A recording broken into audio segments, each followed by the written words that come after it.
Everyone is talking about Kim Porter right now because of her previous romantic relationship with Diddy, but let's not forget that she had a career of her own. She was a successful model and also appeared in music videos and several television series. Tragically, on November 15, 2018, she died by what appeared to be natural causes.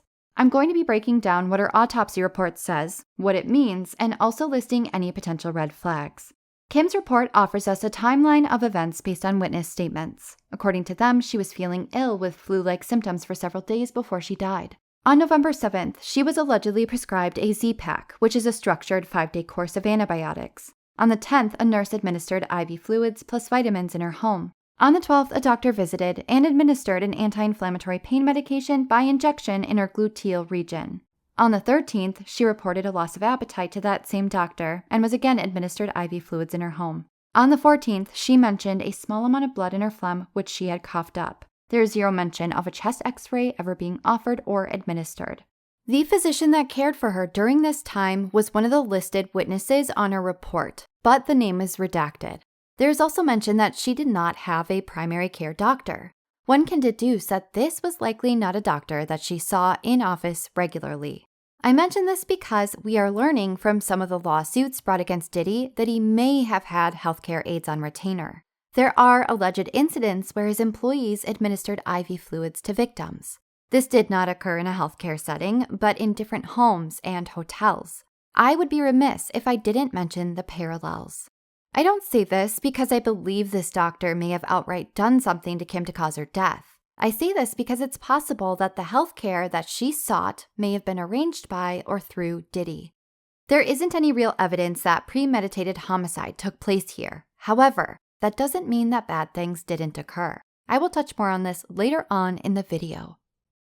Her external exam detected several small bruises on her upper thigh and one large contusion with red dots surrounding it on her upper left arm. The red dots were likely a result of petechial hemorrhage where surface capillaries rupture.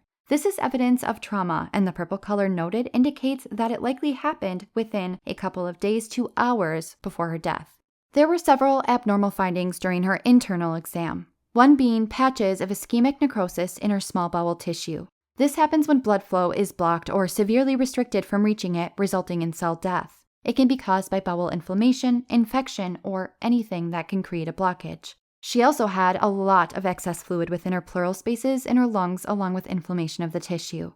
This was so severe that when the neck was palpated, blood exuded from one of her nostrils and a white frothy fluid from her mouth. This points to pneumonia. Both of her lungs and blood were tested for specific strains of bacteria. She had 2 reports, one from right after her exam and an amended report from 5 days later. This is pretty common. It can take up to 5 days for bacteria to grow and show in the lab. Right after, there was no presence of bacteria, which is what I would expect. 5 days later, there were 4 separate strains detected within her blood and tissue. All 4 strains can be found either on or in certain areas of the human body, or in places like soil, water, or contaminated food. At face value, it might seem shocking that 4 separate strains were found in her blood, but it's actually not a novel diagnosis. It's referred to as polymicrobial, and it makes up an estimated 5 to 15% of all sepsis cases. When there is multiple bacteria involved, the outcome tends to be worse. The most common causes are intra-abdominal infections, or UTIs, as the originating infection. This can happen for a combination of reasons. For one, infections weaken a person's immune defenses. This in itself increases our vulnerability to new pathogens coming along and causing problems. Another reason is that the initial causative bacterial infection often requires ongoing medical intervention, like repeat IV lines and other procedures. This too increases the risk of exposure to bacterial contamination. We know that Kim did receive multiple IV lines along with an intramuscular injection of pain medication. In a healthy individual, these procedures rarely result in complications, but in a sick person with a weakened immune system, the risk is real. Another possibility is that the initial illness is a result of exposure to multiple pathogens at once. For instance, contaminated water can contain a full lineup of harmful bacteria. We do not know from a report what caused her harmful infection, but we do know that this unfortunately happens. Her listed cause of death of bacterial lobar pneumonia seems pretty spot on for me. However, there are some red flags here as well. The first red flag is that it took over an hour from the time that she was pronounced dead to call the coroner. This can happen for plausible reasons, but it's just especially strange in a natural death.